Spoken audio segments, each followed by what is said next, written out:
Assalamualaikum warahmatullahi wabarakatuh. Perkenalkan, nama saya Fabio Ferihani, jurusan Ekonomi Syariah semester 7, NPM 1804041062. Tujuan dibuatnya video ini adalah untuk memenuhi tugas UTS mata kuliah Manajemen Perusahaan. Soal yang pertama adalah manajemen strategi. Manajemen strategi adalah seni ilmu yang menerapkan dan mengevaluasi keputusan lintas fungsional yang memungkinkan organisasi untuk mencapai suatu tujuan.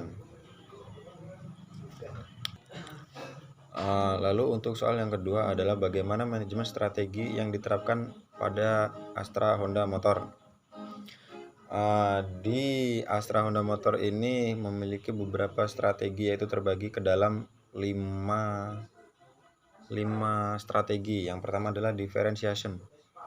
Artinya adanya nilai atau elemen untuk memberikan nilai lebih kepada pelanggan seperti kualitas, keandalan, kenyamanan, dan lain-lain. Lalu strategi yang kedua adalah low cost, atau adanya keunggulan biaya secara absolut yang dimiliki perusahaan dibanding dengan pesaing lainnya karena inovasi, skala ekonominya, dan kurva pembelajaran, serta lain-lain. Lalu strategi yang ketiga adalah fokus. Pada bidang ini di mana perusahaan memiliki keunggulan bersaing, baik pada produksi, segmen pasar, maupun geografis. Lalu preemption. Preemption ini menjadi pioner pada bidangnya untuk memperoleh keunggulan dibanding pesaing untuk menciptakan inovasi. Lalu strategi yang terakhir adalah sinergi. Strategi dengan menyandarkan diri pada sinergi antara dua perusahaan yang sama untuk meningkatkan nilai bagi pelanggan, serta mengurangi biaya operasi dan investasi. Lalu soal yang ketiga adalah jelaskan bagaimana yang dimaksud dengan etika bisnis dan tanggung jawab sosial perusahaan. Etika bisnis adalah kode etik yang diterapkan dalam perusahaan untuk melakukan kegiatan bisnisnya. Lalu tanggung jawab sosial perusahaan adalah wujud kepedulian suatu perusahaan kepada masyarakat dan lingkungan di sekitar, di mana perusahaan atau usaha tersebut didirikan. Lalu soal yang terakhir adalah ada yang berpendapat bahwa tanggung jawab sosial atau CSR merugikan bagi perusahaan karena dapat mengurangi profit dan membutuhkan biaya yang besar. Apakah Anda setuju dengan pendapat tersebut? Coba jelaskan.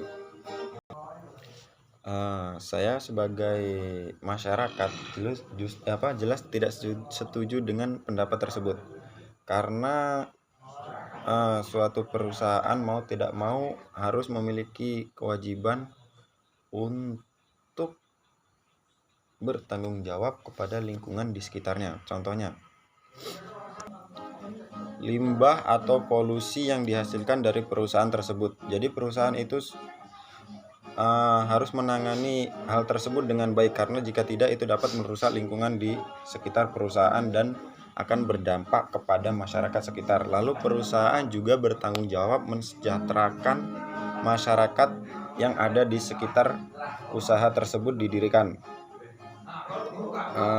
Maka dari itu untuk tanggung jawab sosial atau CSR perusahaan ini harus benar-benar diperhatikan oleh manajer perusahaan. Seperti itu. Dan itu jika berbicara tentang biaya yang besar untuk CSR tersebut, maka jelas di setiap perusahaan pasti sudah memperhitungkan apa yang mereka lakukan dengan matang. Seperti contohnya, tidak mungkin suatu perusahaan akan mengadakan kegiatan atau mengadakan kegiatan itu tadilah tanpa memperhitungkannya dengan matang. Contohnya kalau kita mau ngadain apa gitu, alhamdulillah nggak ngerti aku.